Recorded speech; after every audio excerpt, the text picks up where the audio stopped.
I knew better than to leave that stick in there. So it's been about an hour. That all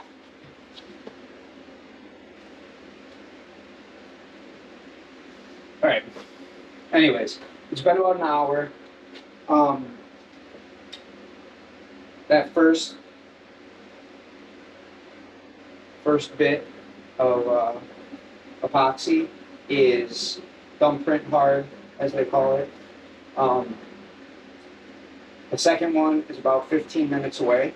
So what I'm going to do, since we have a 10 to 15 minute pot time, in a couple minutes I'm going to mix up another batch. I'm going to hit there, there, and there again.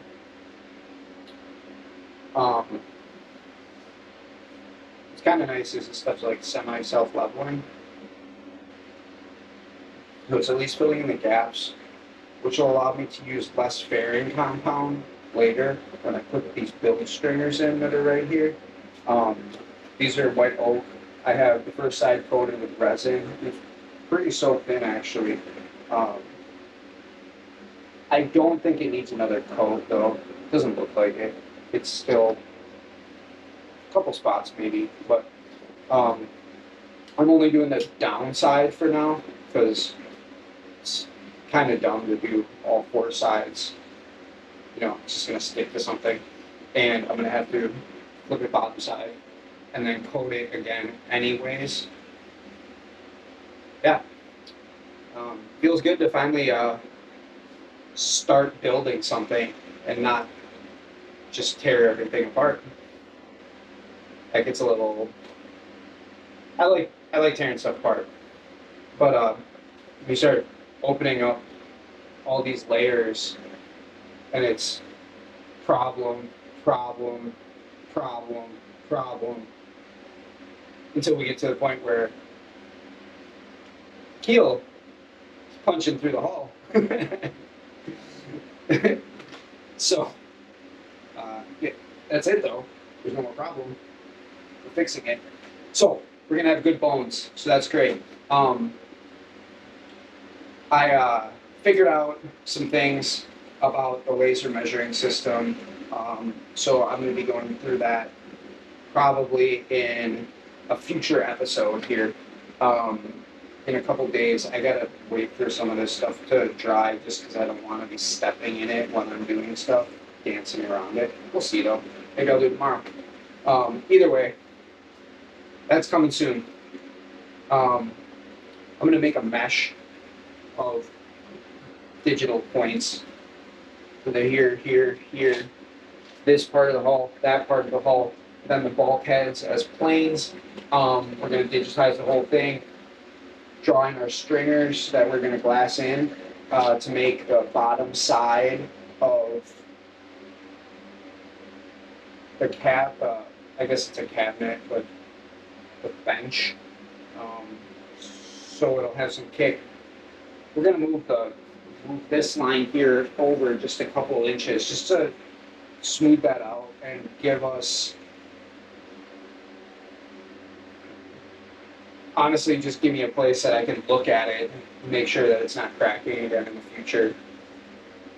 I don't know what I'm going to do about it at that time, but it'd be nice to have it a little bit wider in here. We're not big people. We don't need big benches. Plus, we got like berths that are the size of a twin bed back here on both sides. I can't see us taking that much space unless we're doing a longer race, but I haven't decided if we're going to be doing Mac races yet with this boat. Maybe if I can be sure that all this stuff holds, it'd be really cool. But we're still going to finish it off like a cruiser, and then we got to figure out what's going on with the engine. I don't know if we can do a Mac race with an electric engine. I mean, we can. I just don't know if it'd be smart. Queens, Clipper, maybe a double-handed race we could probably do with an electric engine. I don't know. Batteries are expensive. We'll see. I just don't really want to go through the whole gas engine thing. I'd rather, this has an atomic 4 in it. Diesel is fine, but if I'm going to do a switch, why not just switch it to electric? Who knows? Maybe I'll rig up a 48 volt forklift motor. We'll see. 50% acetone, 50% denatured alcohol. Takes this stuff right off, which is great because I keep stepping in it. I shouldn't. I know better. But when you do it, inevitably, 50% acetone, 50% denatured alcohol. Stick it in a jar, put more than you think you'll need next to you, because you're going to get it on your pants and on your hands. I work with epoxy all the time. I usually don't get it on my pants, usually don't get it on my hands. This stuff I do. It's a little thinner viscosity than the stuff I use, which is methyl acrylate, maybe methyl acrylate. We're like this close, that close to thumbprint tacky. So we're gonna mix up something right now because I don't really want to wait that long. So if I give this 5-10 minutes in the cup, that'll be done, and then we can rock it.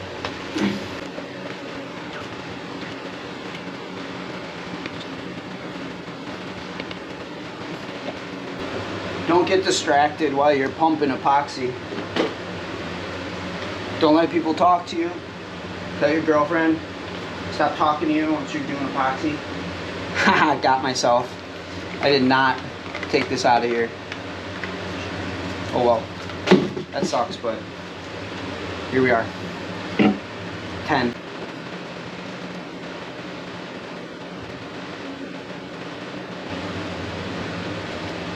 It's really nice that this stuff isn't as exothermic as like polyester resins or acrylic. That makes it easy to work with. I don't know what it actually is. It just says epoxy. I don't know, kind of epoxy.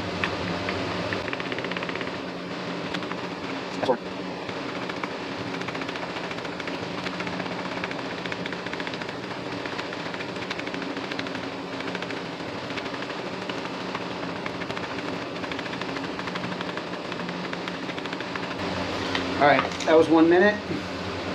What we're going to do here, see if this works. It might.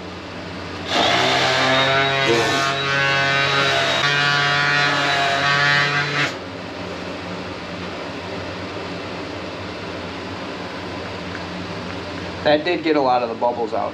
I did not clean the fiberglass dust out of it, or paint, or I think paint. Taylor's using it with paint. I probably just leaded myself. No, it's not that old. But yeah, that does work to get a lot of the bubbles out. Although I should probably turn it down. Don't let it spin probably.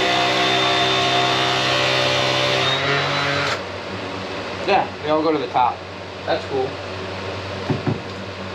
Alright, so I'm gonna let that sit for 10 minutes.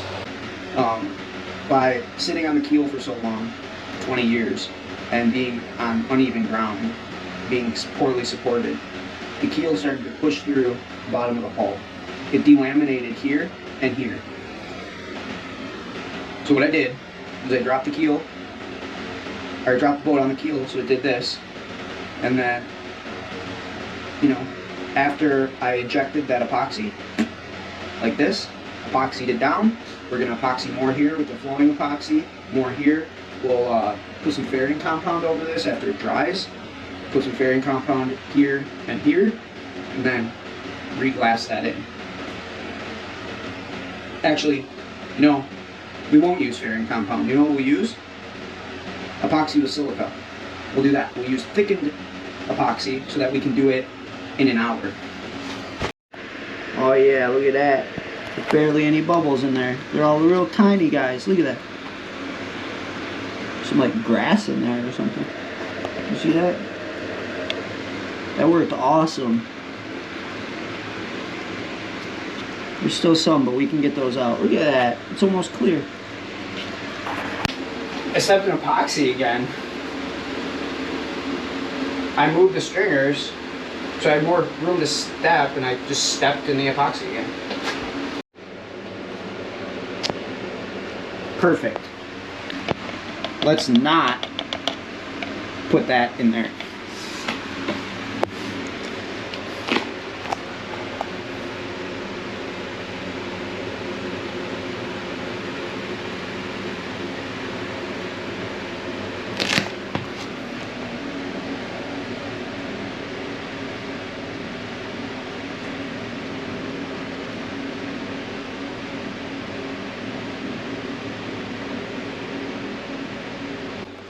If you're using this, don't hold this thing in your hand while you're using it. It will heat it up and it will make it kick quicker.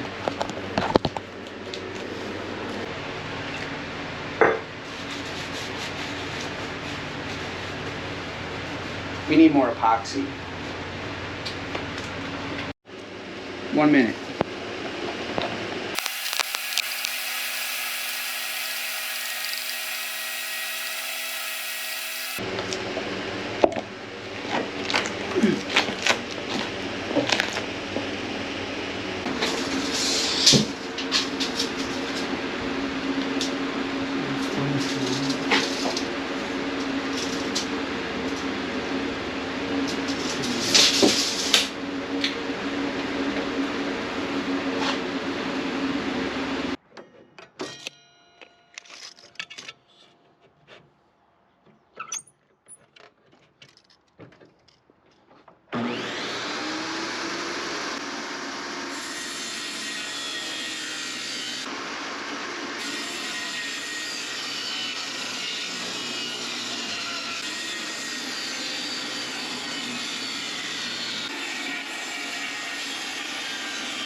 So what's all this for, you ask?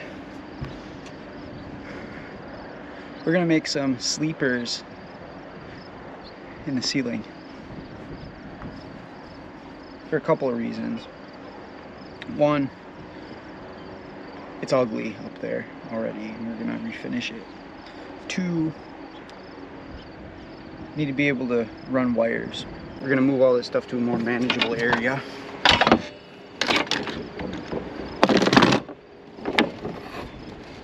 This way. These are just props. So what we're going to do with these is flip this to this side, like so. See? That way we can do this up against the ceiling. Made some super thick epoxy here with colloidal silica. Made it nice and peanut buttery. We're gonna squish it on there, and then hope that these are the right size here. Yep. We're gonna do it this way because I don't want that stuff all over my clamps. So we got those ready. We got this ready. Coated one side of those. 57-inch one goes here.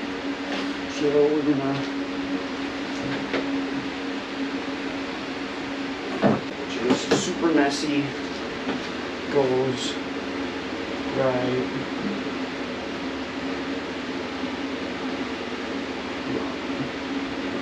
here.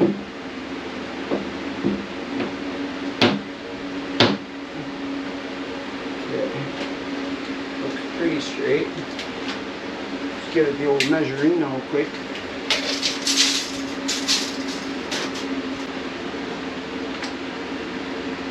Now what we're going to do, this guy, put it right in the epoxy there. So, let's go this way. Right in the middle. And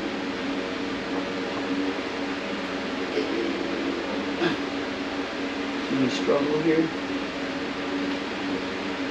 There we go. Well, that's almost in the middle. That's going to be good enough. Whoop.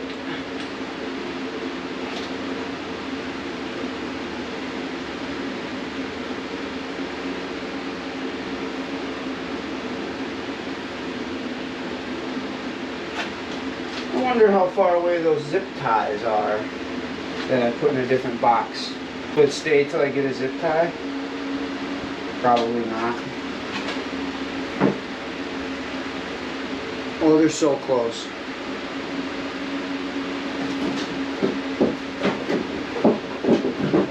Well, they're not so close. Where did I put them? There's a whole zillion zip ties here. Alright, so we got 2 of those stringers up in the ceiling. We have